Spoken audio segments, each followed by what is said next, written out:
नमस्कार, मेरा नाम है बलविंदर कौर नंदिनी। आप देख रहे हैं द रिव्यू हिंदी। दोस्तों, आज देश के सामने सांप्रदायिकता एक बड़ी चुनौती है, लेकिन इसका मुकाबला तभी किया जा सकेगा जब हम इसे समझ पाएंगे। इसी सिलसिले में इतिहासकार शमसुल इस्लाम जी से मैंने बात की, जो पिछले कई वर्षों से सांप्रदायिकता के खिलाफ न केवल बौद्धिक बल्कि जमीनी लड़ाई लड़ रहे हैं। उन्होंने कई पुस्तकों का लेखन किया है, जिसमें सावरकर हिंदुत्व मिथक और सच, भारत विभाजन विरोधी मुसलमान और 1857 की अनकही हैरत अंगेज दास्तानें खासी मशहूर रही हैं। उनकी एक पहचान जन नाट्यकर्मी की भी रही है।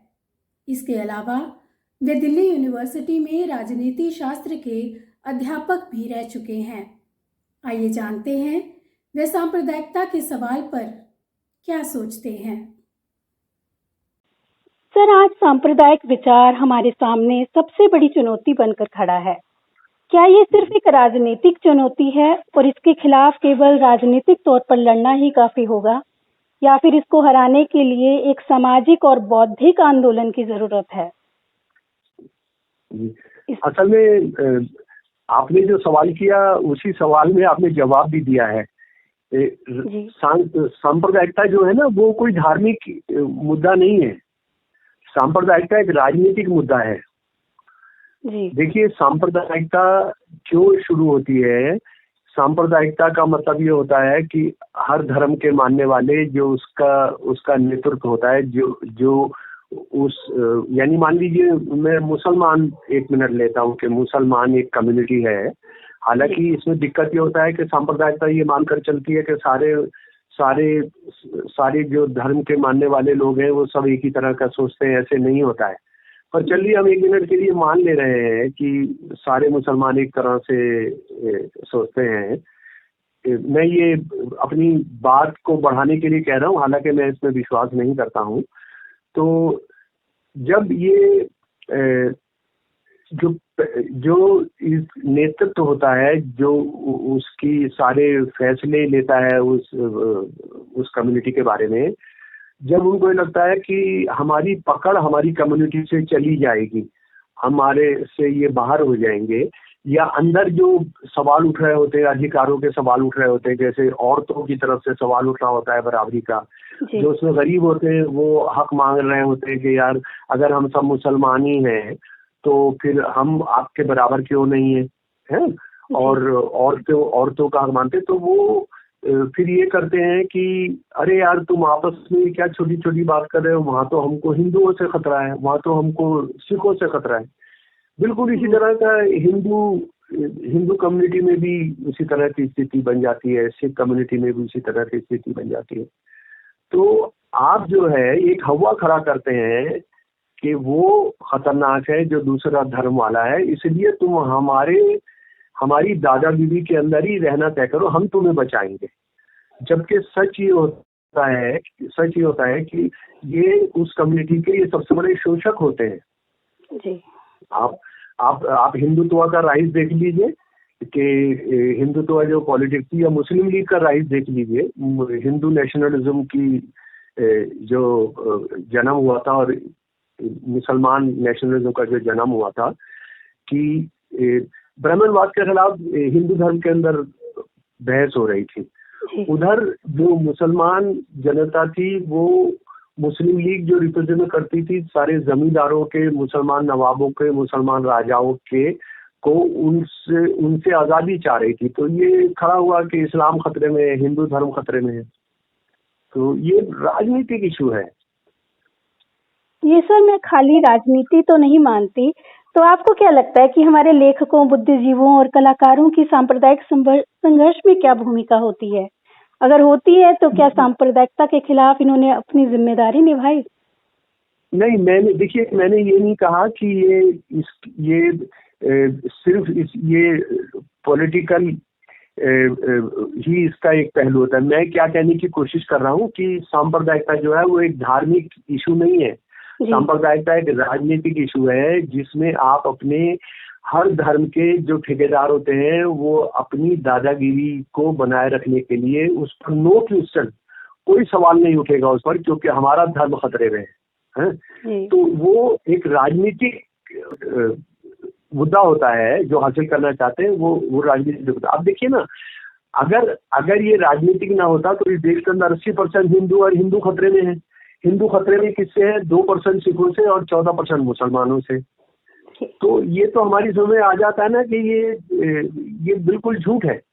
और पाकिस्तान में जब बांग्लादेश के लोगों को उन्होंने मारा और कत्ल किया और 20,000 मुसलमान बंगाली औरतों को रेप किया, तो क्या कहना था कि इस्लाम धर्म खतरे में? किससे खतरे में?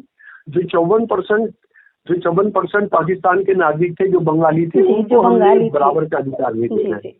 तो ये राजनीतिक मुद्दा है। अच्छा, जहाँ तक आप बुद्धिजीवियों की बात कर रहे हैं, मैं आज नहीं, मैं लगभग पिछले 4 दशक से ये सोचता हूँ कि हमारे देश का जो बुद्धिजीवी है वो बहुत ही नालायक और बिना पढ़े लिखे वो अपने आप को बुद्धिजीवी कहता है। जैसे माफ करें, मैं अपने आप को बुद्धिजीवी नहीं मानता हूँ, मैं अपने आप को एक्टिविस्ट कहता हूँ, है ना। बुद्धिजीवियों का क्या है कि वो आज तक इसी सवाल को नहीं समझ सके कि सांप्रदायिकता, हिंदू मुसलमान सिख आपस में भाई भाई इस नारे से नहीं सुलझेगा।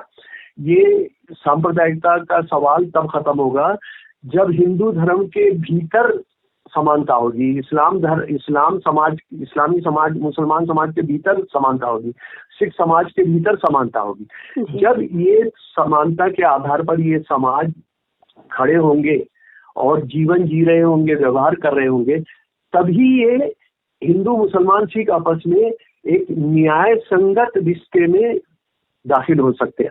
अभी क्या हो रहा है? हिंदू मुसलमान सिख ईसाई का मतलब क्या है कि हिंदुओं का शासक वर्ग, मुसलमानों का शासक वर्ग, सिखों का शासक वर्ग जो वो एक हो जाए। अरे ये तो लुटेरे हैं तीनों, ये तो तीनों के तीनों लुटेरे हैं। तो ये तो एक रहते ही है बहुत सारी जगह। आपने क्या करना है कि हमने बुद्धिजीवियों ने जिस लड़ाई को उन्होंने आगे बढ़ाना चाहिए था, वो बहुत सारे लोगों ने किया है, लेकिन हम उनको बुद्धिजीवी नहीं मानते हैं। जो आप मेन स्ट्रीम के बुद्धिजीवी हैं वो क्या कर रहे हैं कि वो समस्या जो हिंदू समाज के भीतर है, जो मुसलमान समाज के भीतर है, सिख समाज के भीतर है, उसको समझना नहीं चाहते हैं।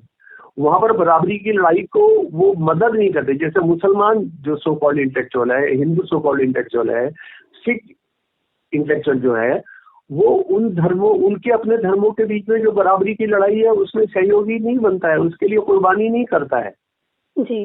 ये बहुत बड़ी चुनौती है वाकई में सर। उनमें ना ये बात जो देखने में आती है कि उनमें क्लास का जो डिफरेंस है ना, वो उस लड़ाई को आगे नहीं पहुंचने देता।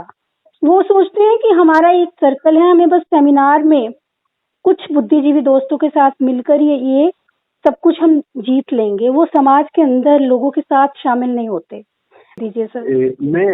मैं क्या कह रहा हूँ कि ये जो बुद्धिजीवियों के हिसाब से वो जैसे इस सवाल को हल करना चाह रहे हैं, तो वो सारी बहस सर के बल खड़े हैं। उसको जब तक सीधा नहीं खड़ा करेंगे, हम समस्या क्या है उसको नहीं समझेंगे तो कैसे होगा जी। ये बात बहुत बुनियादी। ये बुद्धिजीवी ये अपने आर्म चेयर उसको छोड़कर बस वो किताबों में और लाइब्रेरी में बैठकर नहीं, उनको एक्टिविस्ट बनना होगा। एक्टिविस्ट जब वो बनेंगे तो ये एक तो मुझे क्या लगता है कि बुद्धिजीवी इस चेतना की लड़ाई को लीड करेंगे, ये बिल्कुल गलत है। लोग लीड करेंगे, बुद्धिजीवियों का उसमें खुद डिक्लासिफिकेशन होगा, उनका अवर्गीकरण होगा। बदकिस्मती से ये एक कंपार्टमेंट है कि बुद्धिजीवी अपने आप को वो सब जानते हैं और जनता कुछ नहीं जानती। ये भ्रम है, ये भ्रांति है, ये झूठ है। जनता बहुत कुछ जानती है। बुद्धिजीवियों ने उनसे सीखना होगा और क्रिटिकली देखना होगा, ग्लोरिफिकेशन नहीं करना होगा किसी भी चीज का। मैं तो एक ऐसा समाज चाहता हूँ बलबीर जी जिसमें बुद्धिजीवी बिल्कुल घर बैठ जाए।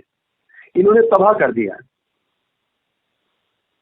ये डिस्कशन तो सर बहुत लंबी है, इसके लिए हमें पता नहीं और कितने सेशन करने पड़ेंगे, पर आज आपसे बात करके बहुत अच्छा लगा।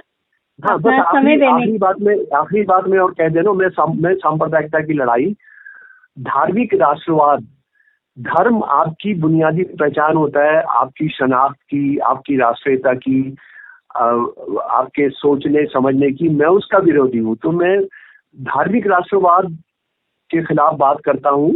मुसलमानों के बीच में मुस्लिम राष्ट्रवाद के खिलाफ, हिंदुओं के बीच में हिंदू राष्ट्रवाद के खिलाफ, सिखों के बीच में सिख राष्ट्रवाद के खिलाफ। और मैं सोचता हूँ यही सांप्रदायिकता से लड़ाई का बुनियादी आधार हो सकता है। बहुत बहुत धन्यवाद आपका। शुक्रिया सर।